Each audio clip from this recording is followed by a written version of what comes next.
Halo sahabat Merah Putih, bertemu kembali dalam channel kami. Like and share, dan jika ingin berlangganan, subscribe dan nyalakan loncengnya. Assalamualaikum warahmatullahi wabarakatuh. Bagaimana kabarnya anak-anak masa kini? Nah, pada kesempatan kali ini kita akan melanjutkan pembahasan bab pertama mengenai pendapatan nasional, bagian ketiga mengenai komponen-komponen pendapatan nasional. Nah, adapun komponen-komponen pendapatan nasional, pertama kita lihat gambar ini, apakah yang bisa kalian tangkap? Ya, berkaitan dengan uang, berkaitan dengan pendekatan pendapatan artinya. Lalu gambar berikut adalah, iya benar sekali, berkaitan dengan produksi kendaraan bermotor, berarti iya dengan pendekatan produksi. Dan yang terakhir adalah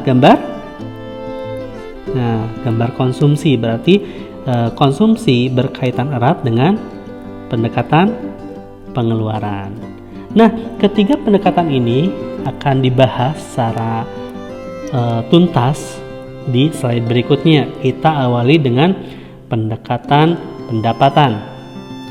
Pendekatan pendapatan atau istilah lainnya dikenal dengan income approach.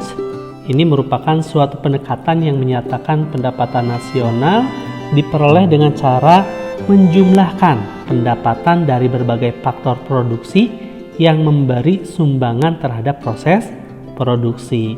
Nah, adapun yang termasuk ke dalam pendekatan pendapatan diantaranya adalah yang pertama kompensasi untuk pekerja atau bahasanya adalah compensation for employees. Nah, di sini pendapatan dari pendekatan pendapatan ini biasanya digunakan untuk, iya benar sekali. Yang pertama adalah untuk membayar upah dan gaji. Terus yang kedua itu berhubungan dengan tunjangan pensiun. Apabila nanti para pekerja sudah mencapai masa pensiun, maka akan mendapatkan tunjangan pensiun. Lalu yang ketiga adalah berkaitan dengan, iya benar sekali, jaminan sosial. Misalkan terkena kecelakaan, mendapatkan rasa sakit, nah itu akan ada jaminan sosialnya. Lalu yang kedua yang termasuk ke dalam pendekatan pendapatan adalah keuntungan perusahaan.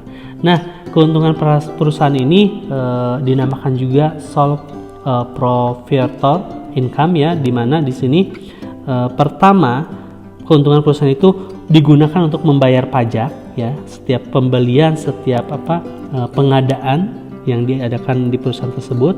Terus yang kedua adalah untuk membayar dividen. Dividen itu adalah sistem bagi hasil daripada keuntungan perusahaan ketika telah beroperasi selama 1 tahun, gitu ya. Yaitu kepada siapa? Kepada para pemegang saham yang ikut andil dalam perusahaan tersebut.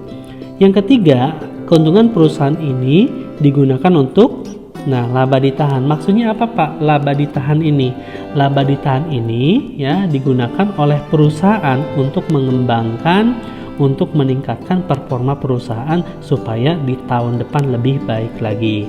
Terus yang ketiga yaitu berkenaan dengan pendapatan usaha perorangan. Nah, pendapatan usaha perorangan ini diibaratkan adalah seorang petani atau berupa individu atau keluarga. Nah, mulai dari pembibitan, pemupukan sampai sudah menguning dipanen, lalu diolah menjadi beras dan beras itu dijual. Nah, keuntungannya, pendapatannya adalah untuk perorangannya, itu bagi si petani itu sendiri. Dan berikutnya adalah pendapatan sewa. Pendapatan sewa ini dalam bahasa lain dikenal dengan rental income of person, ya, di mana pendapatan sewa ini biasanya didapatkan dari real estate, gitu ya. Pemerintah mempunyai bangunan, mempunyai gedung, nah itu disewakan kepada pihak swasta, kepada pihak umum. Terus yang kedua, pendapatan sewa ini yang berkaitan dengan pendekatan pendapatan adalah berupa hak paten ataupun hak cipta di sini, ya. Jadi keuntungan dengan adanya hak paten atau hak cipta ketika kalian membuat sebuah karya dan dipatenkan, nah itu kalau akan diadopsi oleh yang lain ataupun berupa resep menu makanan pengen dibuka di tempat lain, maka itu harus minta izin dulu karena sudah memiliki hak cipta atau hak paten, sehingga kalian akan mendapatkan royalti atau keuntungan daripada hasil penjualan daripada penyewaan tersebut. Terus yang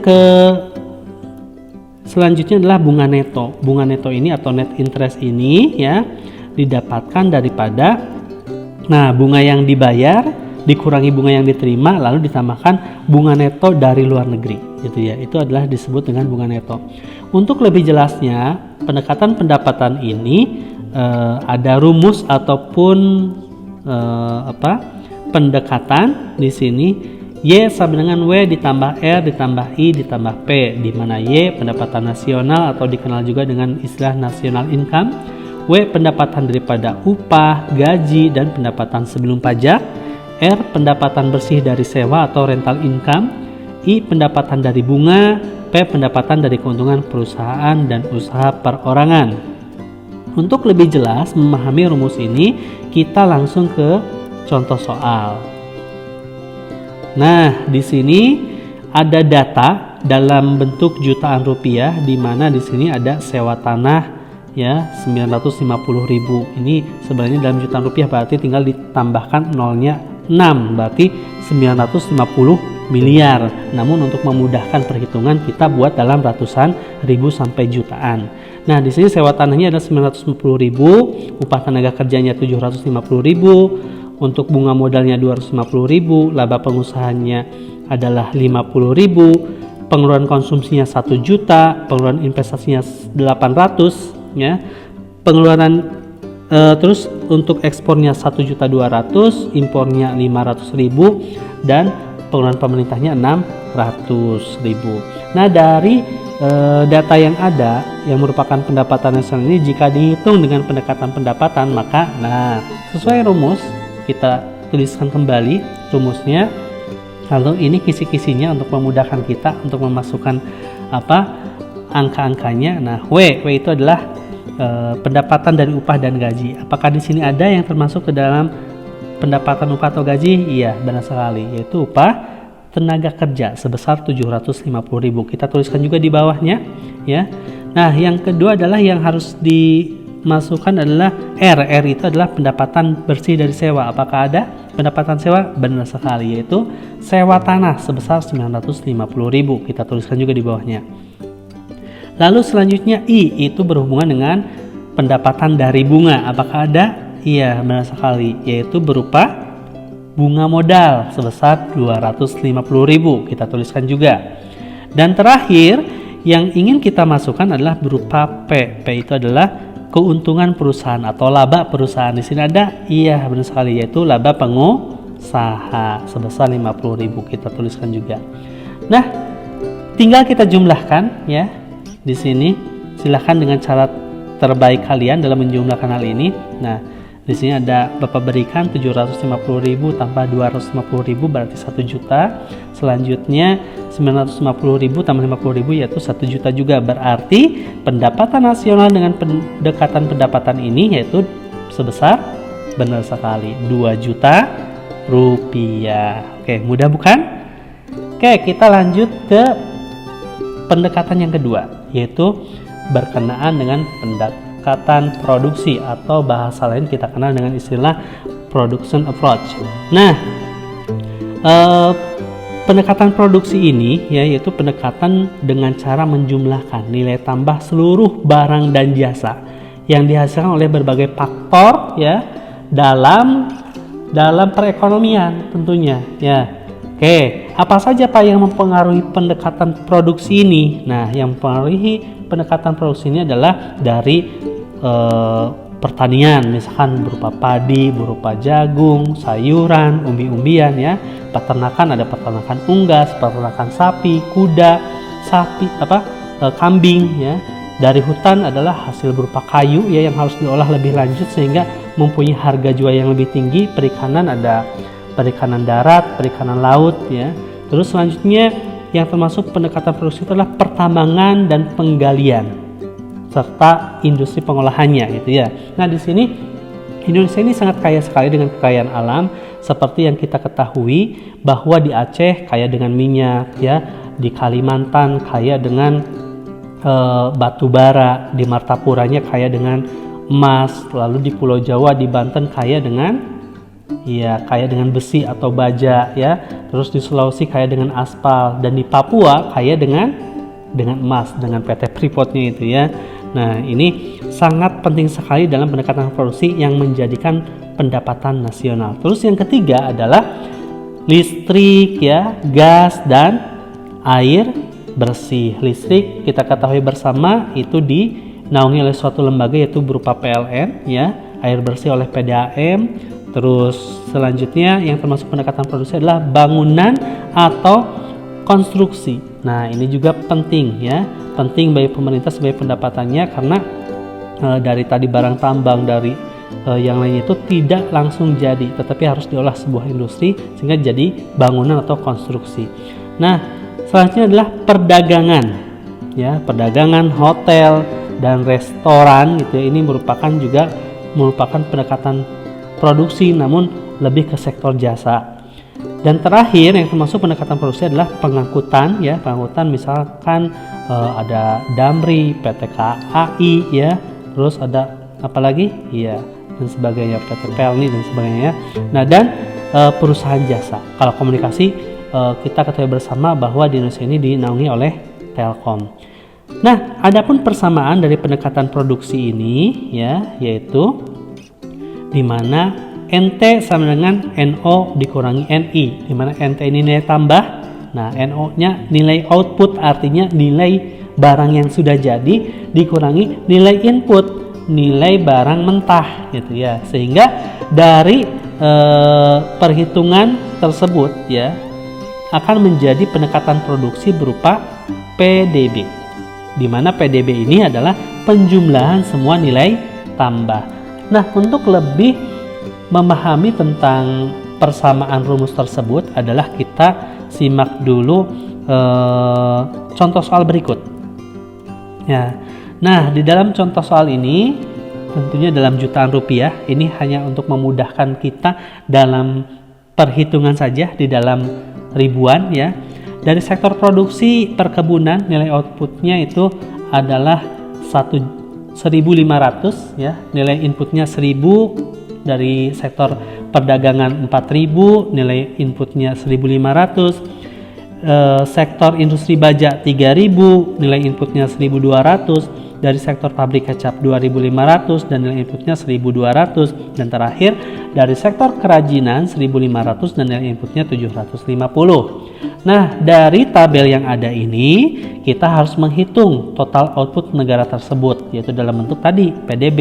Tapi sebelum ke sana kita harus menghitung dulu nilai tambahnya. Ya, ini merupakan rumusnya, nilai tambah sama dengan nilai output dikurangi nilai input, ya. Nah, kita akan menghitungnya, ya. Nah, kita langsung saja, ini merupakan supaya lebih mudah, ya. Di atas dicatat, di bawah juga sama. Nah, 1.500 dikurangi 1.000. Nah, pasti jawabannya sudah tahu, ya. Yaitu jawabannya 500. Lalu 4.000, ya, sektor perdagangan dikurangi 1.500. Benar sekali, yaitu tinggal 2.500. Kita tuliskan juga di bawah, ya, supaya sama. Terus 3.000 dikurangi 1.200, maka menghasilkan, ya, 1.800. Kita tuliskan juga di bawahnya. Terus pabrik kecap, ya, dengan nilai output 2.500 kurangi nilai inputnya 1.200 adalah benar sekali, yaitu 1.300. Kita tuliskan juga di bawahnya, ya, untuk memudahkan dalam perhitungan. Dan terakhir dari sektor kerajinan 1.500 kurangi 750, benar sekali, yaitu tinggal 750. Kita tuliskan juga. Nah, di dalam menjumlahkan itu bervariasi, silahkan kalian bisa menjumlahkan nilai outputnya keseluruhan, lalu dikurangi nilai input keseluruhan, ataupun menjumlahkan, ya, menjumlahkan nilai tambah keseluruhan. Nah, di sini Bapak akan menyampaikan menjumlahkan nilai input secara keseluruhan, di mana nilai outputnya adalah keseluruhannya itu adalah sebesar 12.500. Sedangkan nilai inputnya adalah sebesar, iya benar sekali, 5.650. Nah, dalam menghitung keseluruhan nilai tambah atau PDB ini, nah bisa tinggal dari jumlah total ini tinggal dikurangi nilai output dan nilai input, boleh juga menambahkan keseluruhan daripada nilai tambah karena akan menghasilkan jawaban yang sama, yaitu sebesar, benar sekali ya, yaitu 6.850. Hasil penjumlahan 500 tambah 2.500 ditambah 1.800 ditambah 1.300 ditambah 750 adalah ya 6.850 rupiah. Kalau dalam jutaan tinggal ditambahkan nolnya 6, berarti 6.850.000.000 ya. Oke, kita lanjut ya, masih mudah kan? Nah, kita lanjut ke pendekatan yang ketiga, yaitu untuk menghitung komponen pendapatan nasional itu dengan pendekatan pengeluaran atau istilah lain kita kenal dengan istilah cost approach. Nah, pendekatan pengeluaran ini sangat penting dilakukan ya, sangat penting dilakukan. Cara ini dapat memberikan berbagai keterangan yang sangat berguna seperti tingkat kegiatan ekonomi yang dicapai gitu ya. Lalu apa saja yang mempengaruhi pendekatan pengeluaran ini? Nah, yang pertama adalah konsumsi rumah tangga. Ya, dari konsumsi rumah tangga ini biasa kita sering melakukan sehari-hari seperti membeli makanan, minuman ya, terus membeli seperti digambar menjadi background daripada slide ini adalah ya membeli pakaian, lalu transportasi, lalu yang ketiga berupa pendidikan anak ya, yang keempat adalah berupa kita butuh sekali itu yang namanya rumah dan kendaraan. Lalu pendekatan pengeluaran yang kedua ya, yang termasuk ke dalam pendekatan pengeluaran itu adalah pengeluaran pemerintah. Seperti apa Pak pengeluaran pemerintah ini? Nah, biasanya pengeluaran pemerintahnya itu yang pertama bisa berupa fasilitas pendidikan, bantuan RKB, bantuan atau beasiswa siswa miskin dan lain sebagainya ya. Lalu yang kedua, bantuan fasilitas kesehatan. Ya, ini penting sekali. Di mana di tiap daerah, di tiap desa ya, puskesmas ataupun rumah sakit daerah dilengkapi peralatan kesehatannya sehingga ketika ada pasien yang membutuhkan penanganan khusus tidak usah ke kota besar, cukup di rumah sakit daerahnya. Lalu yang ketiga, pengeluaran pemerintah itu berupa benar sekali gaji PNS, Polri, TNI, BUMN. Nah, itu merupakan pengeluaran pemerintah. Dan yang terakhir, yang keempat, yang merupakan pengeluaran pemerintah itu adalah merupakan infrastruktur dari perbaikan jalan, perbaikan gedung yang rusak ya, membangun jembatan dan lain sebagainya. Dan yang ketiga daripada pendekatan pengeluaran ini berupa pembentukan modal sektor swasta. Nah, pembentukan modal sektor swasta ini ya biasanya berupa investasi ya, berupa investasi di mana manfaat daripada investasi ini ya, yaitu untuk pengeluaran barang modal dan peralatan produksi sehingga dapat menghasilkan barang atau jasa lebih banyak dan lebih efektif serta efisien. Lalu yang kedua, menambah nilai barang inventaris atau inventory ya pada akhir tahun. Dan yang terakhir daripada investasi ini ya, yaitu untuk mendirikan rumah-rumah dinas gitu ya. Nah, yang keempat adalah dalam pendekatan pengeluaran ada yang disebut dengan ekspor neto. Apa sih yang dimaksud dengan ekspor neto ini ya? Ekspor neto itu ya yaitu kegiatan ekspor ya dikurangi kegiatan impor. Kegiatan ekspor seperti yang sudah diketahui sebelumnya, kita melakukan pengiriman barang dari Indonesia ke luar negeri, sedangkan impor mendatangkan barang dari luar negeri ke Indonesia. Nah, adapun persamaan ataupun rumus untuk menghitung pendekatan pengeluaran ini ya sebagai berikut. Y sama dengan C ditambah G ditambah I ditambah X min M ya, dimana Y-nya adalah pendapatan nasional atau national income, C-nya pengeluaran konsumsi rumah tangga, G-nya pengeluaran pemerintah untuk membeli barang dan jasa, I-nya pengeluaran investasi, X min M-nya adalah ekspor neto, dimana ekspor dikurangi impor. Untuk lebih memahami rumus ini kita langsung saja ke contoh soal berikut ini ya. Oke, nah di sini sudah dalam bentuk jutaan rupiah, lebih banyak nolnya, mudah-mudahan tidak menyulitkan kalian ya. Nah, suatu negara mempunyai data pendapatan nasional sebagai berikut. Konsumsi masyarakatnya itu sebesar 90 juta, pendapatan laba usahanya 20 juta, pengeluaran negaranya 130 juta ya, pendapatan sewanya 40 juta, pengeluaran investasinya 50 juta, pengeluaran ekspornya adalah 15 juta dan impornya 20 juta. Nah, dari data tersebut, yang merupakan pendapatan nasional, hitunglah dengan pendapatan pengeluaran. Oke, seperti biasa kita tuliskan rumusnya ya. Lalu ini kisi-kisinya untuk memudahkan kita dalam perhitungan. Nah, kita langsung saja cari C. C itu adalah pengeluaran konsumsi rumah tangga. Apakah ada? Iya, benar sekali, yaitu berupa konsumsi masyarakat sebesar 90 juta, kita tuliskan di bawah ya, 90 juta, lalu ditambah G. G itu adalah pengeluaran pemerintah. Nah, apakah ada? Iya, ada ya, pengeluaran negara sama saja, yaitu sebesar 130 juta, kita tuliskan juga. Lalu yang selanjutnya adalah I. I di sini adalah bukan pendapatan bunga, tetapi di sini adalah pengeluaran investasi ya, sesuai dengan konsep pendekatan pengeluaran. Nah, di sini apakah ada? Iya, benar sekali, pengeluaran investasinya sebesar 50 juta. Kita tuliskan. Lalu ekspor ya, X-nya adalah ekspor. Nah, di sini ada sebesar 15 juta. Kita tuliskan juga, dan impornya di sini sebesar 20 juta. Lalu Pak, bagaimana dengan yang lainnya? Ada pendapatan laba usaha, pendapatan sewa, itu jangan dihiraukan, itu termasuk ke dalam pendekatan pendapatan. Nah, jangan dihiraukan, kita hanya menghitung yang ada di rumus saja. Itu hanya pengecoh saja. Barangkali kalian salah menghitung, salah memasukkan kebutuhan yang harus dihitung dalam pendekatan pengeluaran. Kita langsung jumlahkan saja. Di sini 90 juta tambah 130 juta itu 220 juta, ditambah 50 juta adalah, iya benar sekali, yaitu sebesar 270 juta. Lalu ditambah, karena di sini terjadi pengurangan 15 juta kurangi 20 juta berarti min kali plus, hukumnya masih min ya, yaitu min 5 juta. Maka besarnya pendapatan nasional berdasarkan pendekatan pengeluaran ini adalah benar sekali, yaitu sebesar 265 juta rupiah.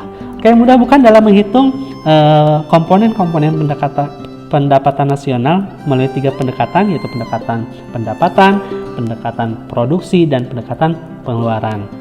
Oke, akhirnya ya, di akhir penghujung ini ada kata-kata penting yang harus kalian pahami atau quote ya. Nah, susunlah daftar prioritas kebutuhan supaya kita tidak terjebak dengan keinginan-keinginan yang tidak perlu. Nah, akhirnya Bapak ucapkan terima kasih atas perhatian dari semuanya. Mudah-mudahan video pembelajaran ini bermanfaat untuk pembelajaran kalian ya di rumah. Nah, pertemuan berikutnya kita akan mempelajari tentang pendapatan per kapita.